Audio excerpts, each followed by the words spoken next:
every family has its own difficulties and its own challenges, and I think it's very individual and sort of moment dependent as to how you deal with those problems.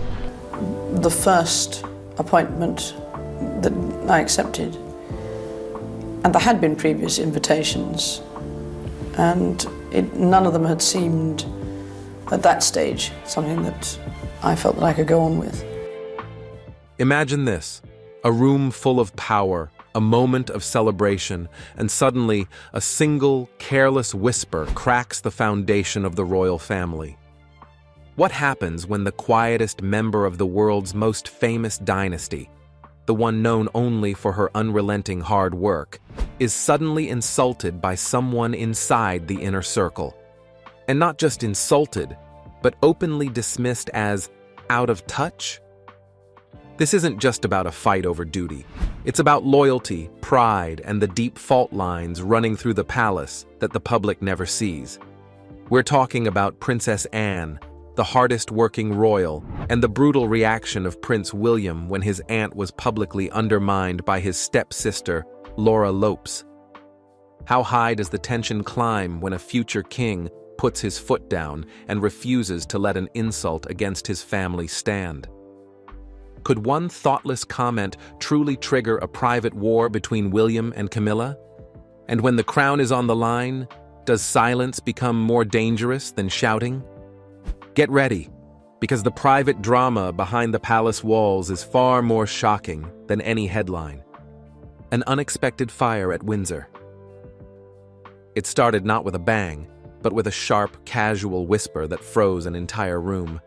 Picture the scene.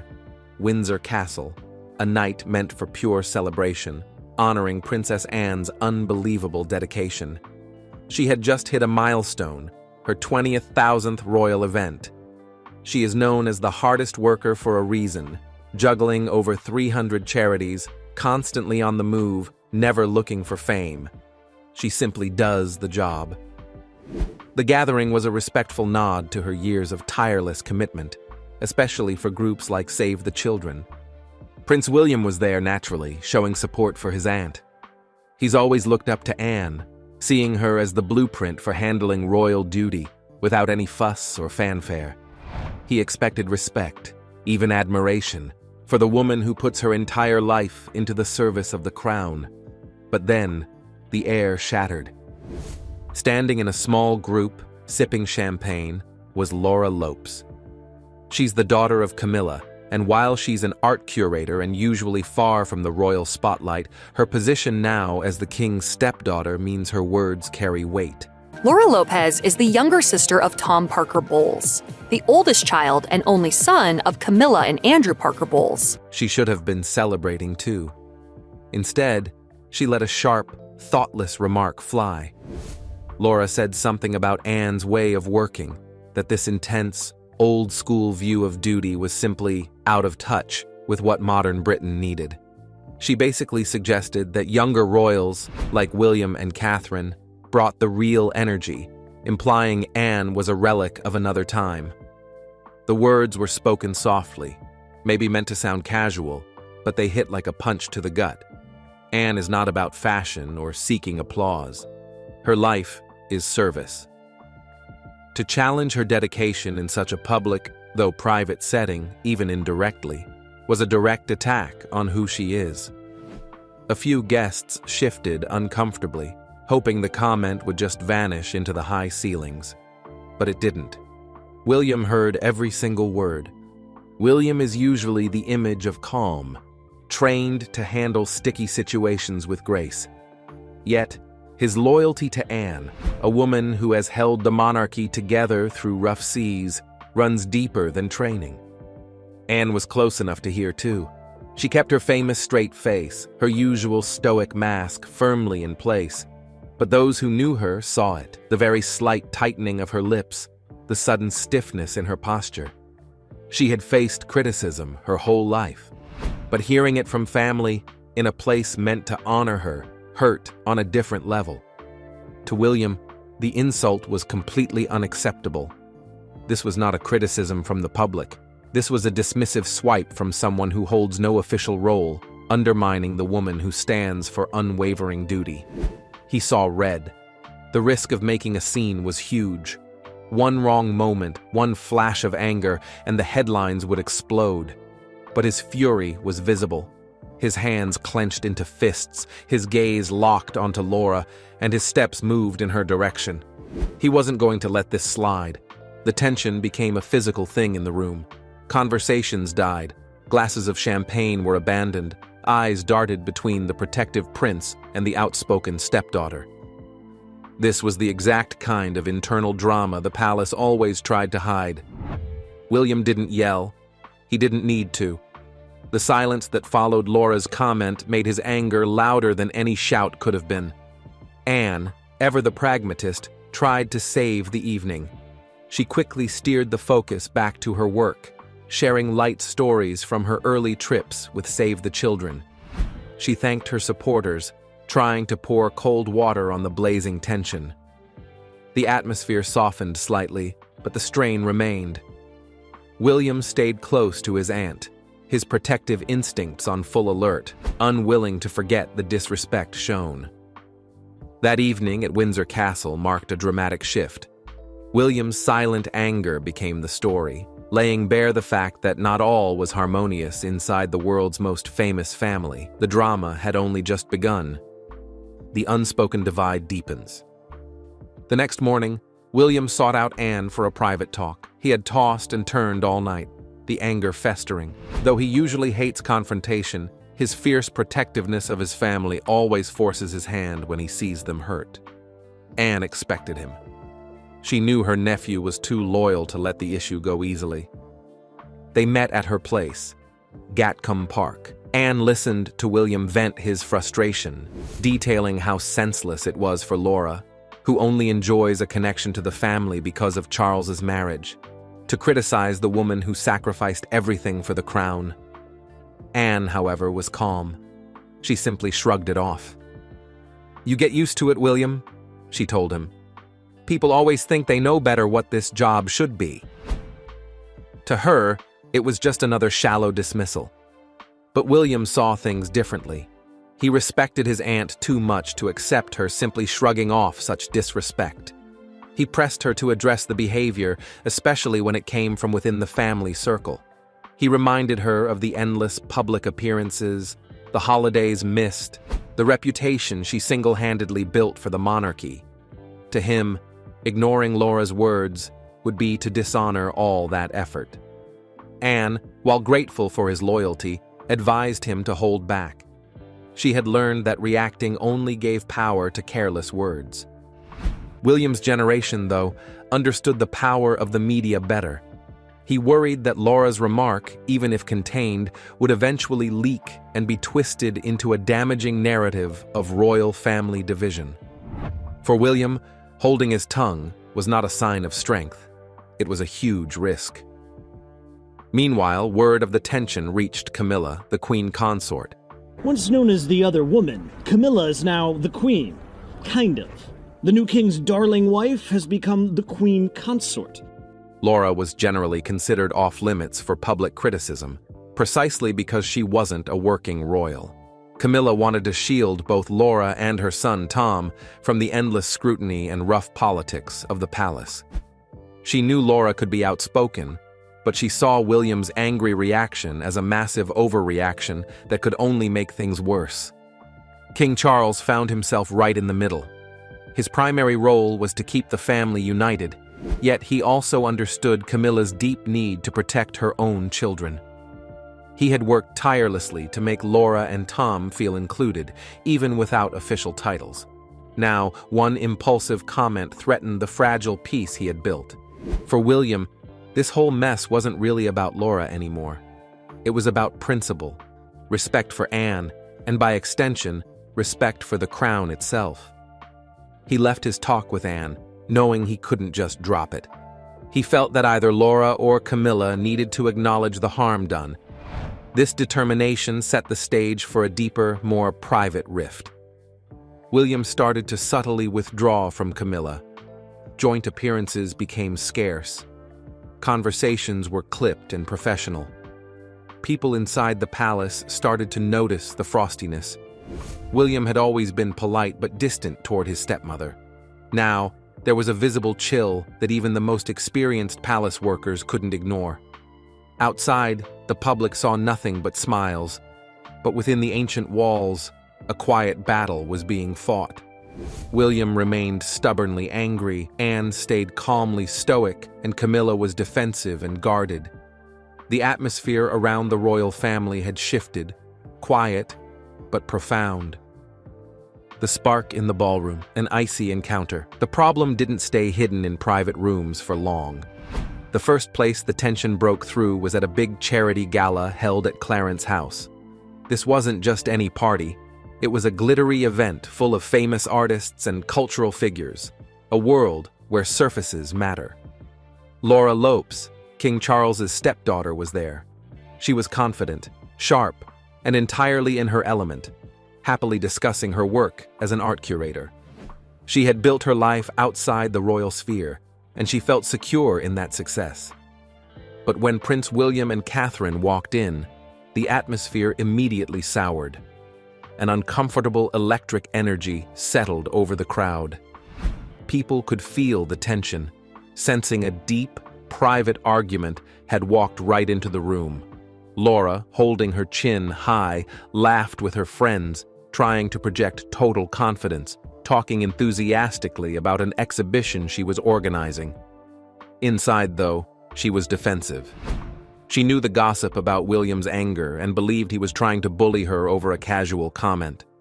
William, however, kept a noticeable distance. His face was fixed in a polite but utterly unwarming expression. His mind kept flashing back to Princess Anne's quiet, stoic face at Windsor, the hurt she tried to hide. For him, Laura's presence, coupled with her lack of apology, was a direct insult to the crown's most loyal servant. Catherine, recognizing the extreme strain, tried to play peacemaker by engaging Camilla in conversation, subtly hoping to draw attention away from the conflict zone. But even her famous calm couldn't mask the severe frost between the two families. Then, the moment everyone dreaded happened. Laura and William crossed paths. What should have been a simple, polite greeting became a sharp, public reminder of their deep divide. Those standing close by heard William greet Laura in a stiff, cold voice. It wasn't just cold. It was dismissive, treating her like a near stranger who had committed a grave social error. Laura responded with a hint of defiance in her tone. She genuinely felt the issue was being blown way out of proportion, that she had never intended to insult Anne, only critique an idea of duty. Camilla immediately sensed the danger. She stepped in, placing a protective hand on her daughter and guiding her away. She gave William a tight, strained smile that did little to hide her private frustration. Camilla felt it was grossly unfair that Laura, who had deliberately chosen a life away from the public eye, was now being harshly judged by the impossible, political standards of the working royal family. Laura has her own life, her own career, Camilla thought. Why must William drag her into this? She told Laura to drop the matter, but Laura's pride was wounded. She didn't want to be seen as a powerless figure in a royal squabble.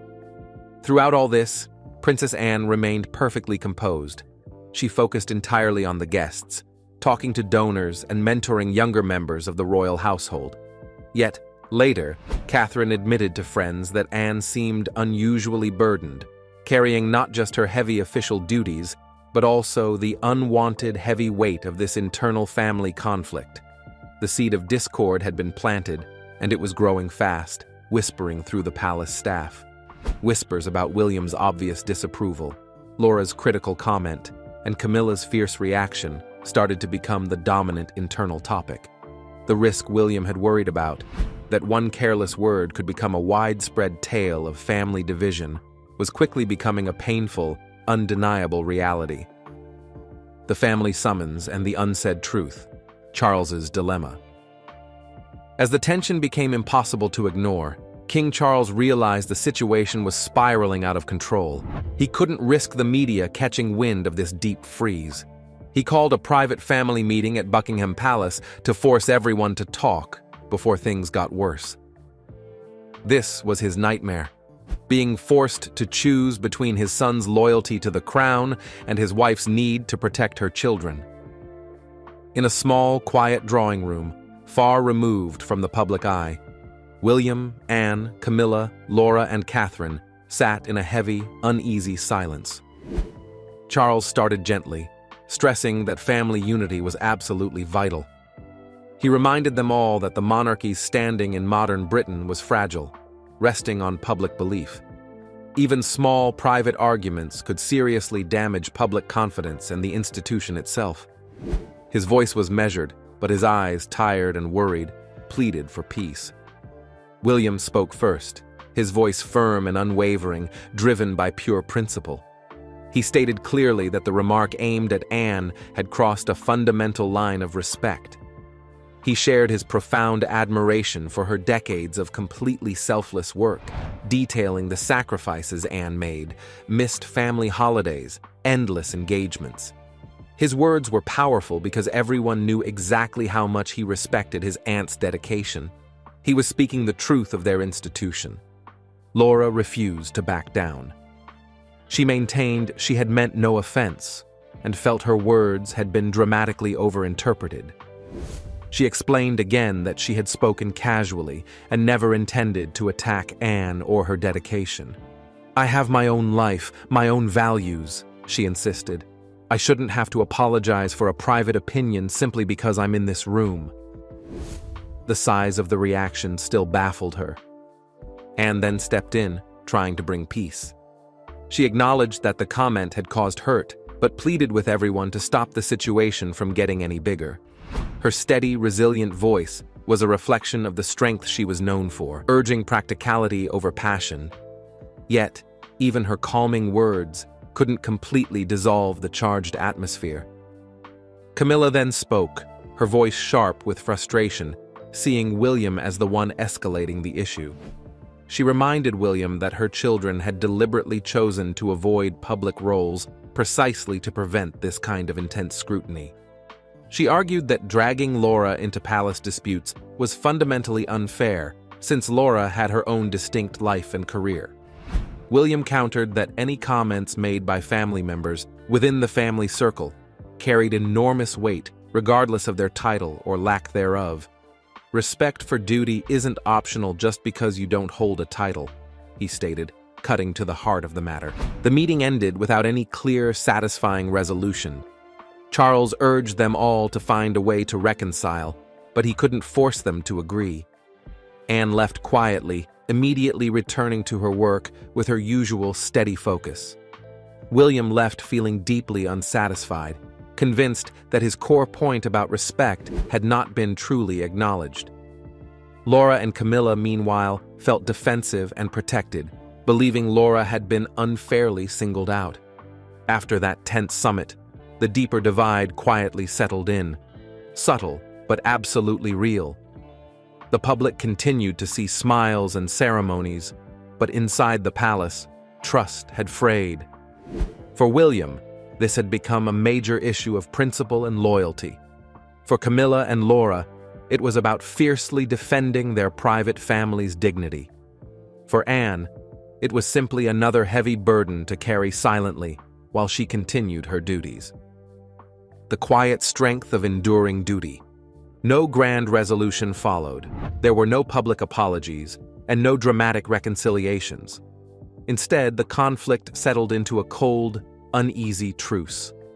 William remained close to Anne, offering his unwavering support. Laura went back to her art career, knowing her relationship with William would probably never fully recover. Camilla remained fiercely protective. It's a fact known globally.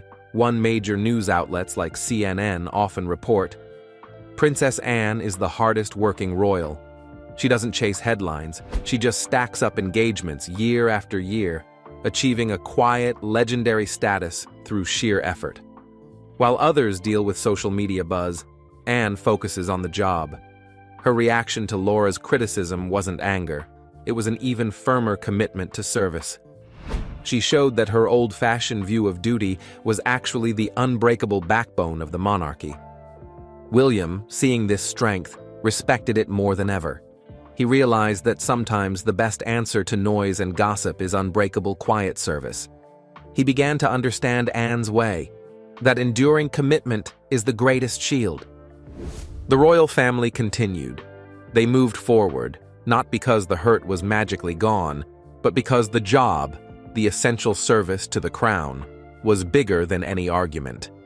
The conflict left scars, making some relationships distant and formal, but it also crystallized the core truth of their lives, that even when trust is difficult, duty remains certain.